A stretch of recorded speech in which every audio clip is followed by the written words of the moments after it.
Vēlos vēl mazliet pakomentēt par šo situāciju, kur mātei atņem bērnus, un gribu pajautāt, kā jums šķiet, tas vispār ir normāli, ka tēvam vai mātei kādam atņem bērnus ar vāru, tā kā ar agresiju, ar kaut kādām tiesām, bet nepiedāvā psiholoģisku palīdzību gan mātei, gan tēvam, gan bērniem. Bet vienkārši ir tikai viens mērķis atņemt bērnus vienam vai otram, no viena pie otra. Var sakot, tās skaitās bērnu interešu aizstāvība, ja? Es to tā neredzu. Es uzskatu, katrā ģimenē var būt jautājumi, kas ir jārisina. Ja ir radies konflikts, tas ir saprotams, emocijas iesaistītas, ja? Es nerunāju ne par vienu konkrētu gadījumu, es vienkārši uzdodu jautājumu, kā jums liekas, vai tad nav vispirms jādod psiholoģiska palīdzība, atbalsts ģimenēm, vai tad nav jārunā ar katru vecāku, māti, tēvu atsevišķi, kopā, ar psihologiem, ar arī neatkarīgiem cilvēkiem no sabiedrības. Es uzskatu, šai laikā, protams, notiek dažādas lietas, un tas, es nezinu, vai ir gluži iespējams, bet ir jānāk cilvēkiem no tautas, kuri var arī pārstāvēt šai gadījumā šīs mātes un tēvus neatkarīgiem, tiešām pie mātes un pie tēva tikt pieaicināt tā kā neatkarīgie tiesneši, pat ne tiesneši, es nezinu, pārstāvi, ja, kas klausās, kas dzird, ja, kas var dot padomus, kas kaut kādā veidā var iesaistīties, ja, jo sistēma acīm redzami pilnīgi, teiksim, tā kā viņiem tikai viens risinājums, tā kā atņemt tos bērnus no viena, no otra, tad pie viena, pie otra. Kas notiek, ja, piemēram, atņem tos bērnus, bet otrs vecāks netiek galā? Tad ko, tad sistēma vispār atņem arī tam vecākam to bērnu?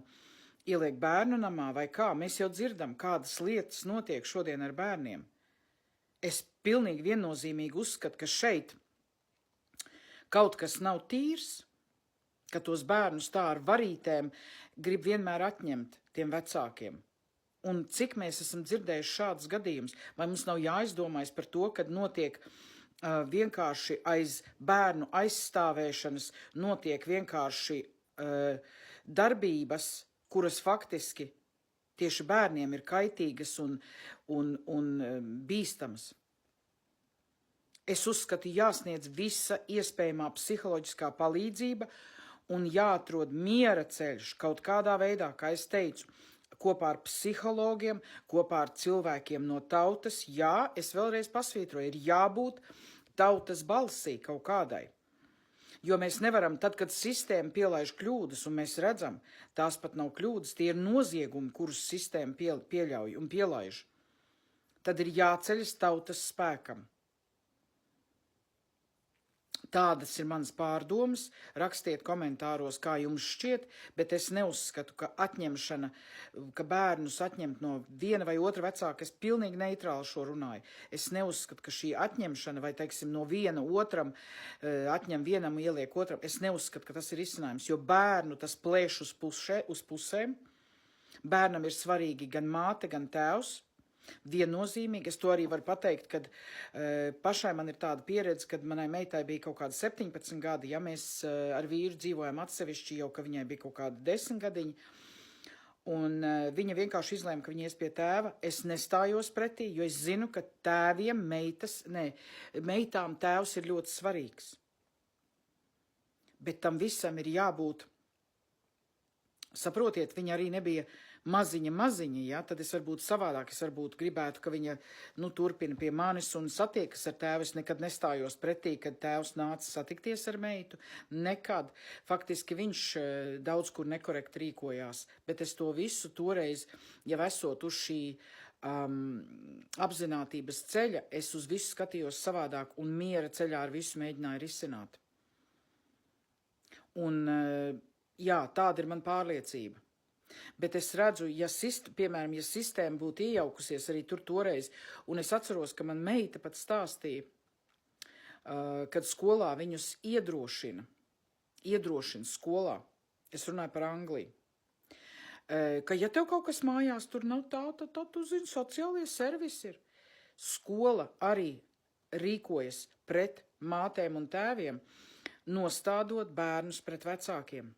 Tas arī nav korekti. Man meita to stāstīja, ka viņai bija 12, 13 gadiņi, skolā stāv telefons Anglijā, tiešā līnija uz sociālajiem.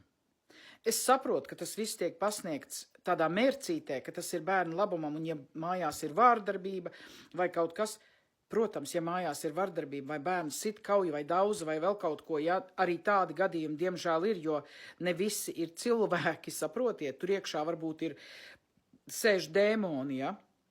Tas viss arī ir iespējams. Tādi gadījumi ir tiešām jāņem nopietni un tajā jāiedziļinās. Un tādā ziņā, zem šīs mērcītes tiek pasniegts, ka tur ir skolā telefons un bērns jebkurā brīdī var sazināties tā kā ar sistēmu. Bet vairums gadījumos bērni tiek mudināti sazināties ar skolotājiem, sūdzēties, stāstīt skolotājiem, zvanīt uz sistēmu.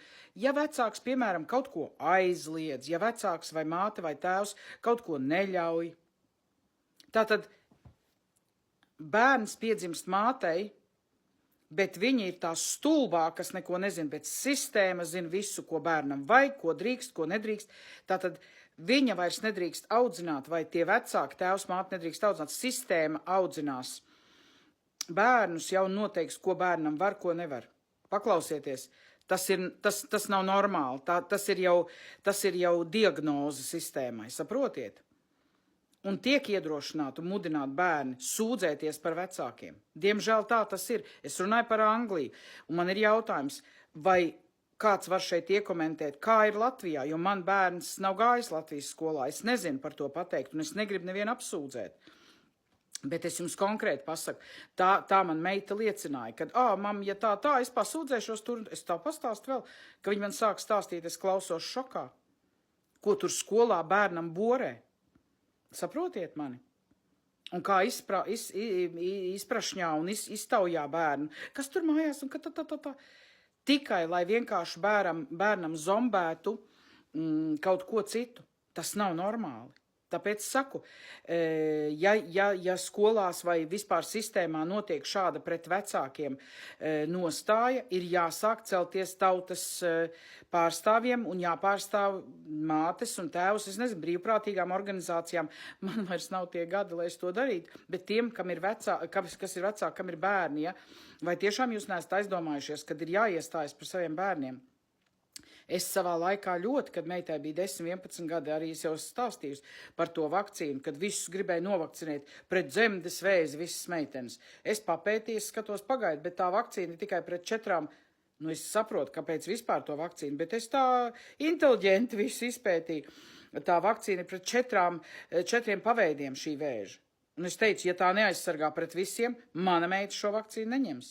Viss, mute ciet, sistēma aizvērās. Un viņa bija vienīgā, kur nenovakcinēja tai skolā 11 gados pret dzemdes vēzi. Tāpēc, ka šī vakcīna neaizsargā no visiem paveidiem. Tad kāpēc es ļaušu savai meitai laist kaut ko iekšā no 4 pasargā, no pārējiem 30 vai tur cik, es neatceros, cik tur tie paveidi bija. Es to visu izpētīju oficiāli internetā, izpētīju visus zinātniskos materiālus, visu, ka šī vakcīna nepasargā no visiem paveidiem. Nu tā tad, par ko iet runa? Es pasargāju viņu no tā. Un es nostājos tai savā pozīcijā kā māte un pateicu, jo tas bija tajā manā apzinātības ceļā jau tādā sākumā, bet es jau sāku saprast. Es teicu, nē, tā nebūs. Protams, viņi to respektēja, man bija jāuzraksta savus papīrs, pie ārsta vēl jāaiziet, tur jāpasaka, ka nē, es esmu pret vakcīnu šito, jo paskaidroju viss kā vajag. Un vecākiem, mātēm, tēviem ir šādas tiesības. Tāpēc man ir jautājums jums, mīļie tēvi un mammas, ko jūs darat, lai aizstāvētu savus bērnus? Jo sistēma nevar būt vienmēr korekta un vairāk tā ir nekorekta. Jo šobrīd sistēma pārstāv dēmoniski spēki daudz kur. Mēs redzam, kas notika ar Epsteina failiem. Paskatieties, kas pārvalda pasauli. Tas nav normāli. Es nesaku, ka visi sistēmā cilvēki ir neadekvāti, bet vairumā ir zem kaut kāda dēmoniska spiediena. Tāpēc ir jāpasargā savi bērni. Kaut kā tā.